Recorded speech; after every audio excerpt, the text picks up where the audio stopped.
The most famous psychologist in America just disappeared. Dr. Phil McGraw was on TV every single day for 21 years. Then he vanished. No more cameras, no more applause, no more daily shows. Now he lives behind iron gates in Texas, completely hidden from the world. But this wasn't retirement, and it wasn't a breakdown. It was something far more deliberate. So what happens when the man who told millions how to live finally designs his own life? What does he do with all that money? Where does he live? And why did he choose to disappear? In this video, you'll step inside the private world of Dr. Phil, his estate, his wealth, his quiet life. Let's get into it. So the story starts in Vinita, Oklahoma, September 1st, 1950. Dr. Phil McGraw wasn't born into fame or TV studios. He was just a kid who loved football. A scholarship to the University of Tulsa made his dream real. Then an injury ended everything. The path he planned was gone, but Phil didn't quit. He redirected all that athletic drive into understanding human behavior. He earned his bachelor's degree in 1975,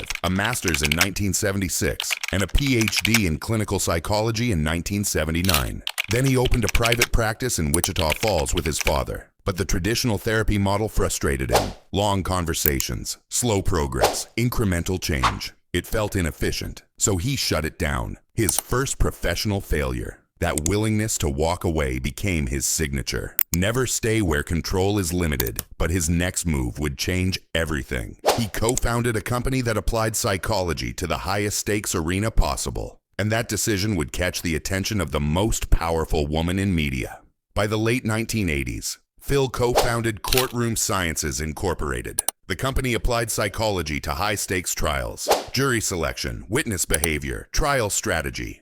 CSI became one of the most powerful courtroom consulting firms in America, quietly shaping verdicts behind the scenes. Then came 1998, the moment that changed everything. CSI helped Oprah Winfrey win a defamation trial brought by Texas cattle ranchers. Oprah won. And she was impressed. She invited Phil onto her show. Viewers responded immediately to his blunt, no-nonsense delivery. Oprah called him, "Tell it like it is, Phil." What started as expert commentary turned into something much bigger. A media persona with mass appeal. In 2002, Dr. Phil launched his own syndicated daytime talk show under Harpo Productions. For more than 20 years, it ranked among the highest-rated programs in America. Phil had spent years sharpening his skills in courtrooms and seminars. Now he had the platform he'd been waiting for. But Phil didn't just want to be a host. He wanted to own what he created. And that decision would separate him from every other TV host in America.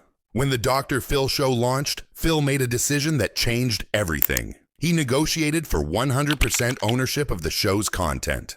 That single move transformed him from a paid host into a copyright holder. Every rerun, every syndication deal, every international broadcast, all of it put money directly into his pocket. At its peak, the show generated hundreds of millions in advertising revenue. Phil received over 50% of the profits plus contractual bonuses. His annual earnings ranged from $60 to $90 million.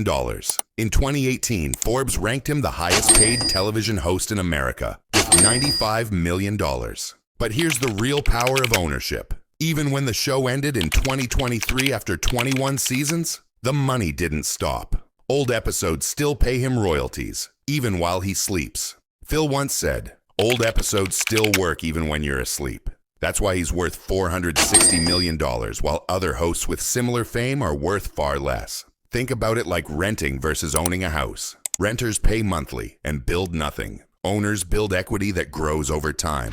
Phil didn't rent his talents to a network. He owned what he created, and he didn't stop there. He became an executive producer on The Doctor's Bull and Daily Mail TV. Each project multiplied his influence and his income.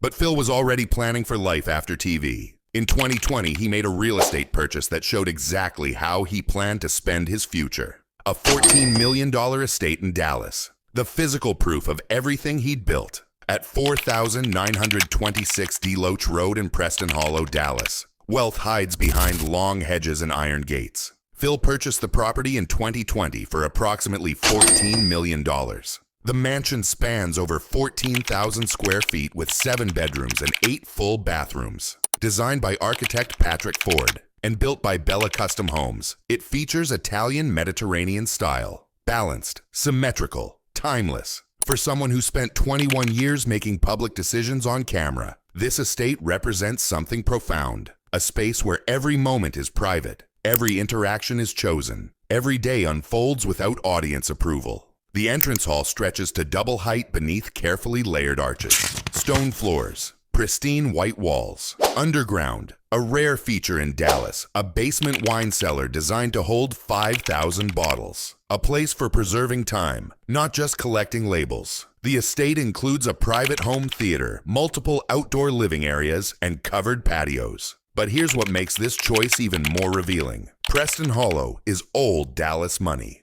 a neighborhood where privacy is the ultimate luxury. Phil chose discretion over attention, permanence over trend. The home isn't about showing off wealth. It's about using wealth to create peace. But Phil hasn't become a recluse. He still ventures out, often behind the wheel of cars that reveal different sides of his personality. His car collection tells stories that go far beyond horsepower. In Phil's garage sit two vehicles that reveal more about him than any interview could. The 1957 Chevrolet Bel Air convertible is the emotional anchor. Deep black with sweeping chrome trim, wide white walls, and a red leather interior. Pure mid-century America on wheels. At the other extreme is the Ferrari 360 Spider in understated silver. Modern, sharp, European. Phil describes driving the Bel Air along a quiet California coastal road with a sense of calm.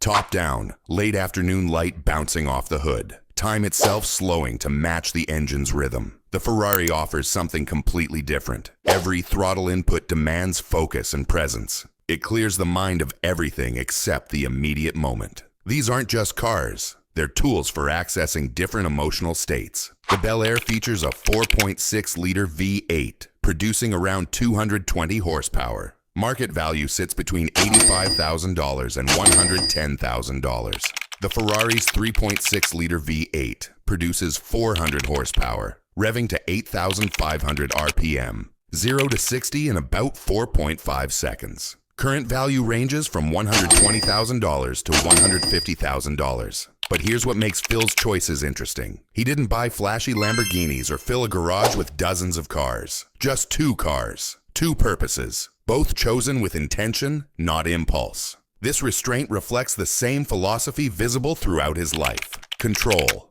purpose, discipline. But freedom requires resources. And Phil's $460 million fortune wasn't built through luck. The income streams he created continue flowing even now, years after the cameras stopped. Phil's $460 million net worth isn't about salary. It's about ownership, timing, and control. Television was the driving force, but production became the multiplier. Each show he executive produced added revenue streams that kept flowing, even after his own airtime decreased. His 9 New York Times best-selling books have sold over 33 million copies worldwide, translated into 39 languages. Publishing royalties keep arriving without additional work. Podcasts like Fill in the Blanks and Mystery and Murder reflect his later career shift.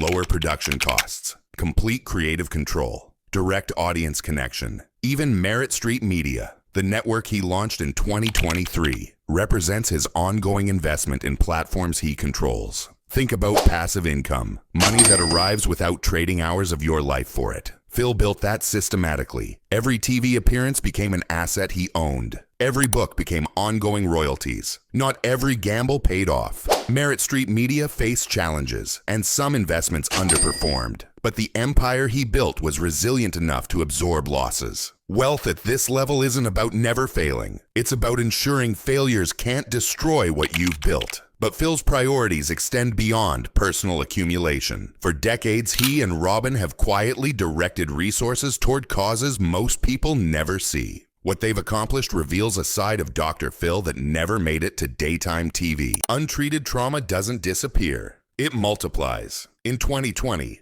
a $15,000 grant to Kansas City's first domestic violence shelter helped women and children move from danger to stability. Robin's Aspire initiative and the free Aspire news app help users recognize abuse and find safe exits. Designed to be discreet for people who can't ask for help openly. Their involvement with CASA helped generate an estimated $100 million in volunteer service value. But here's what most people don't know. Phil has delivered over $35 million in off-camera resources, therapy, housing, treatment to guests after filming ended. That commitment to follow through, invisible to viewers, reveals a side of him television never captured. Phil and Robin's philanthropy isn't about visibility, it's about presence, showing up when the lights are off. But their values were shaped by something even more fundamental: their marriage. For over 5 decades, they've survived fame, wealth, and pressures that destroy most celebrity couples. Phil and Robin McGraw have been married for more than 5 decades, a rarity in public life that now defines the private world behind those Preston Hollow gates. Their relationship has survived the transition from obscurity to fame, from courtroom consulting to daytime television, from building an empire to stepping back to enjoy it. At 75, Phil's daily life is structured around this marriage. Robin has been more than a spouse. She's been a business partner, a philanthropic leader, and the foundation that allowed Phil to sustain decades of demanding work. She's authored multiple best-selling books focused on women's health, relationships, and empowerment. Together, they raise 2 sons, Jay and Jordan, whose careers keep them connected to media, music, and production. The couple's evening routines are reserved for family time, structured days that prioritize health, exercise, and connection over professional obligations. Their marriage has survived the specific pressures of Phil's career: controversies, criticism, constant public scrutiny. The privacy they've built in Preston Hollow is partly about protecting that relationship. But Phil hasn't completely withdrawn from public life. He's just repositioned. From his Dallas base, he continues producing content, hosting shows, and occasionally intersecting with national politics. Retirement was never the plan. When Dr. Phil ended in 2023 after 21 seasons, Phil didn't retire. He repositioned. He launched Merit Street Media and started hosting Dr. Phil Primetime. Longer conversations, sharper editorial control. The new show reflects where he is in life. Calmer, more deliberate, less performative. Topics chosen for depth, not viral potential. From his Dallas base, he manages a media operation that keeps him relevant without the daily grind. At 75, he's still creating, still producing, still shaping conversations, but on his own terms. Merit Street Media represents Phil's attempt to build a network he controls completely, applying the ownership philosophy that made him wealthy to an entire platform. In early 2025, his reported participation alongside political figures during a Chicago operation drew scrutiny, proof that his choices still intersect with national conversation. But not every project succeeded. Merit Street Media faced significant challenges, and his continued public presence generates both support and criticism. Phil has always understood one thing: control over your narrative requires staying in the conversation,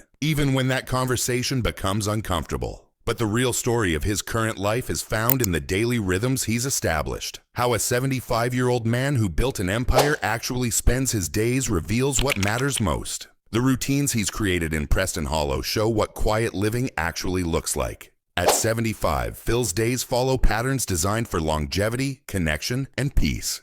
Evenings are reserved for family, conversations with sons Jay and Jordan, and time with Robin. But Phil's story isn't just about what he accumulated. It's about the philosophy that guided every decision along the way.